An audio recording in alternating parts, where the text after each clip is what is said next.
We are ancient observers whose presence you have never noticed, but we have always been there. Today, a new revelation about you.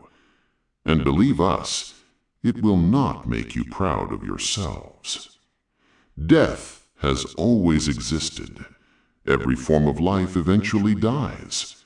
But you turned it into your favorite pastime.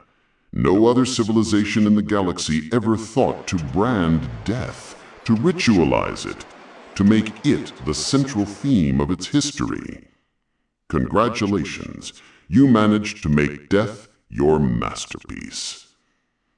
We've been watching you for thousands of years. We saw you cower from lightning and hide in caves. We saw you tremble before predators.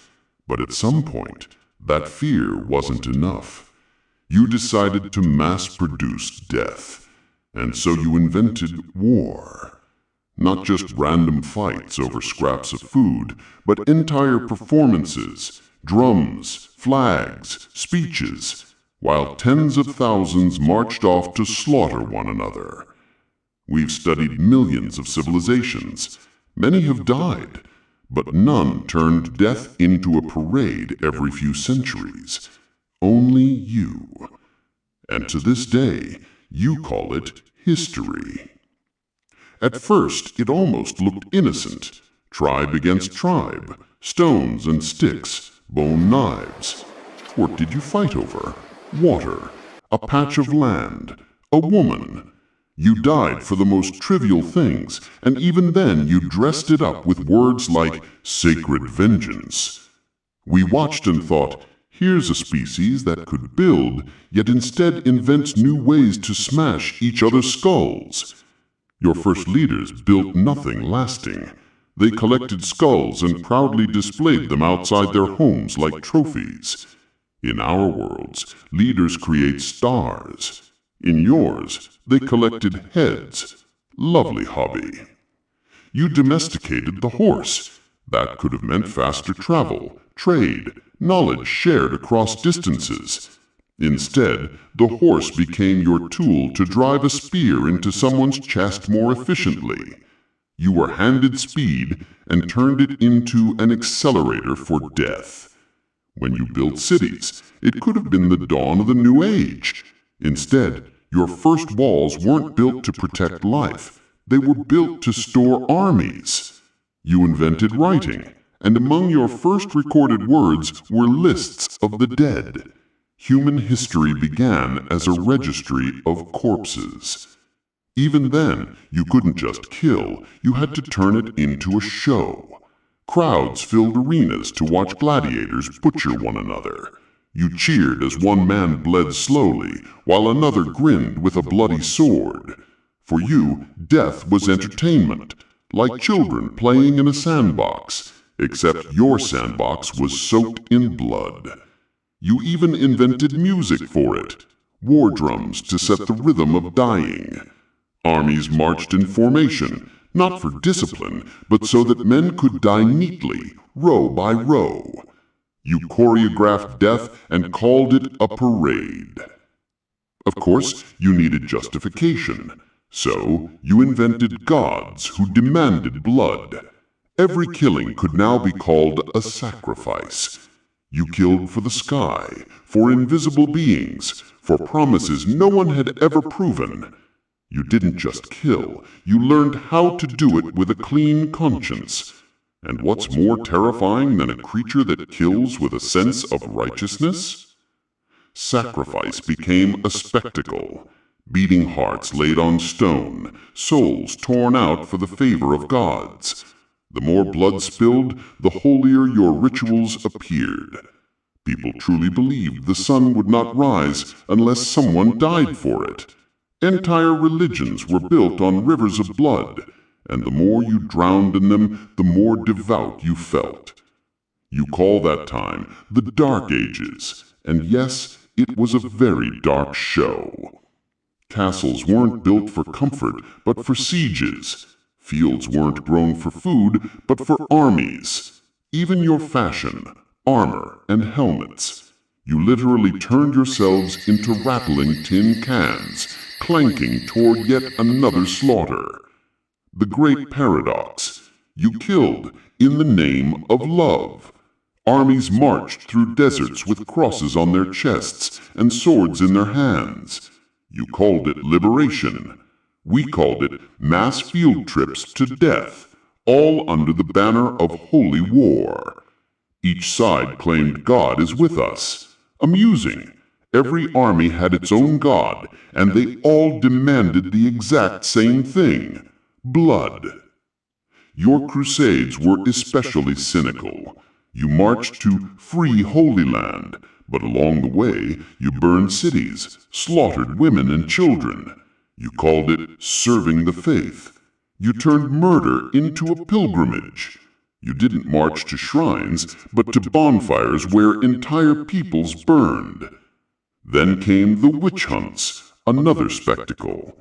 You feared women who knew herbs and could heal, so you burned them. You feared thoughts that didn't fit your dogma, so you smothered them in smoke. Where there could have been science, you built pyres. Any idea outside the script turned into screams and ash. Kings didn't wage war for their people, but for their family names. Soldiers died so their monarch's title could be one word longer. Honor wasn't measured by virtue, but how much blood was spilled for someone else's ambition. And alongside all this, you built the culture of chivalry. You sang songs of valor, invented legends of noble battles. But in reality, knights behaved no better than cavemen with stone clubs, only now on horseback and wrapped in shiny armor. You romanticized death, turning it into poetry.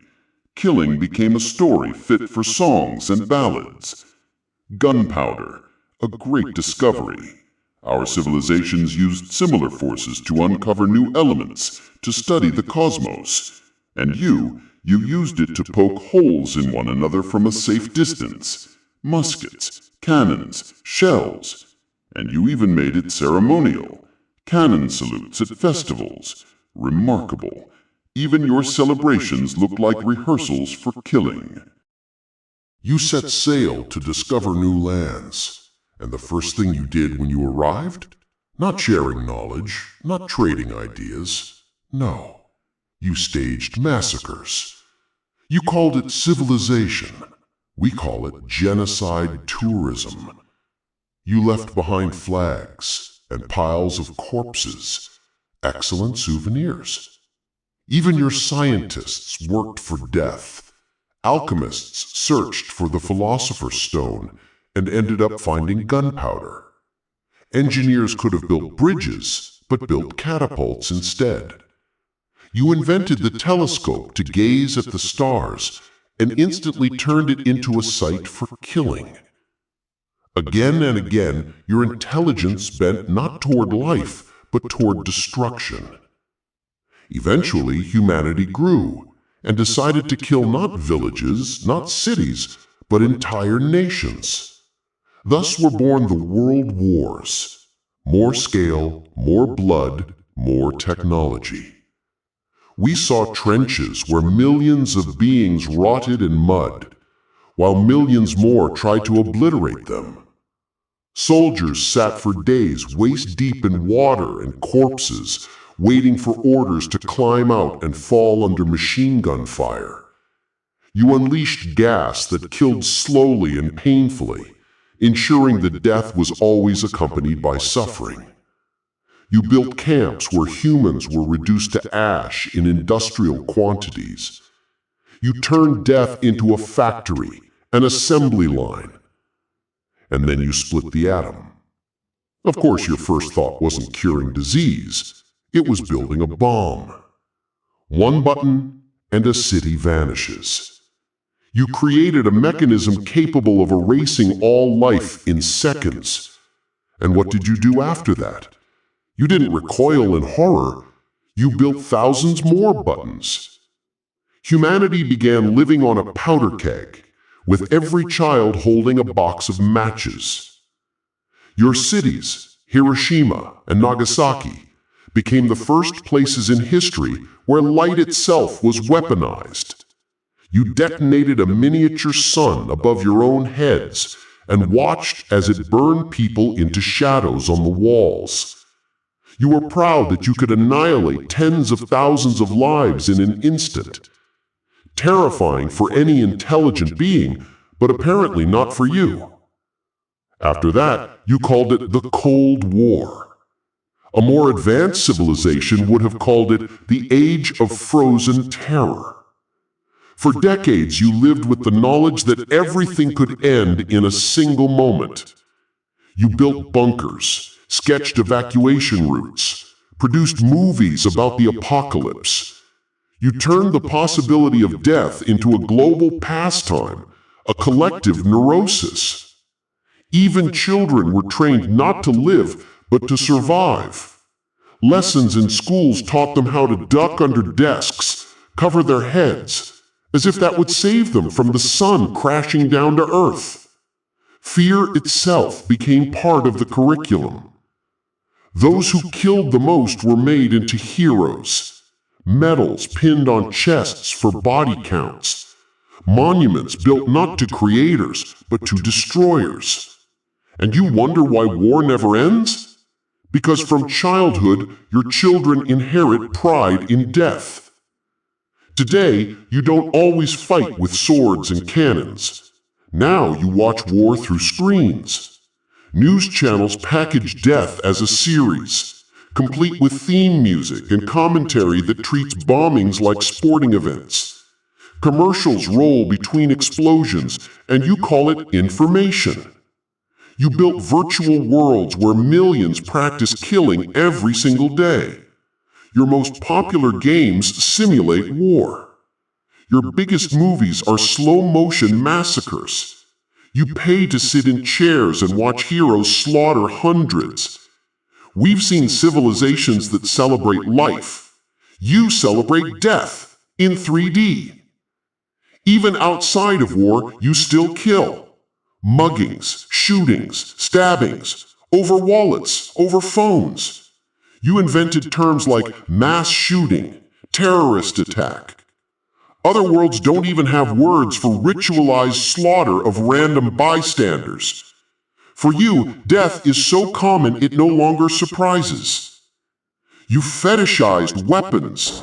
You pose with them in photos, put them on magazine covers, treat them as jewelry. In some countries, guns have become your new lucky charm. We watch you caress cold metal sticks designed to tear flesh, hugging them like children hug toys. You turned war into a business. Weapons manufacturing became one of your most profitable industries. Millions of jobs depend on how efficiently you kill. The more conflicts, the higher your stock prices. You monetize death. Now it pays dividends.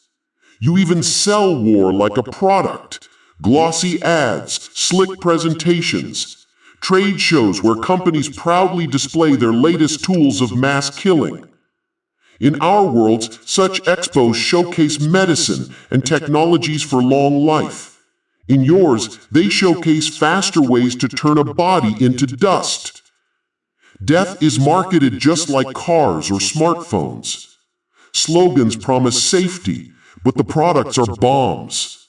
Smiling actors on TV mask grenades, rockets, and drones. Even advertising has learned to speak the language of death. You say death is part of life. But in truth, life has become nothing more than preparation for death. You've mastered the art of war better than the art of living.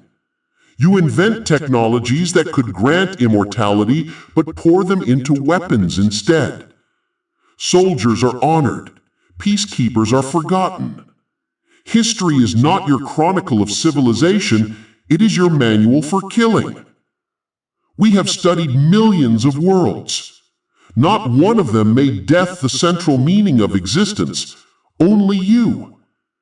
Humanity is the only species that takes greater pride in its cemeteries than in its discoveries. The cruel irony, You fear death desperately and yet dedicate your entire lives to it. You elevated death to the rank of teacher, mentor, philosopher. You turned it into a religion, a career, a festival.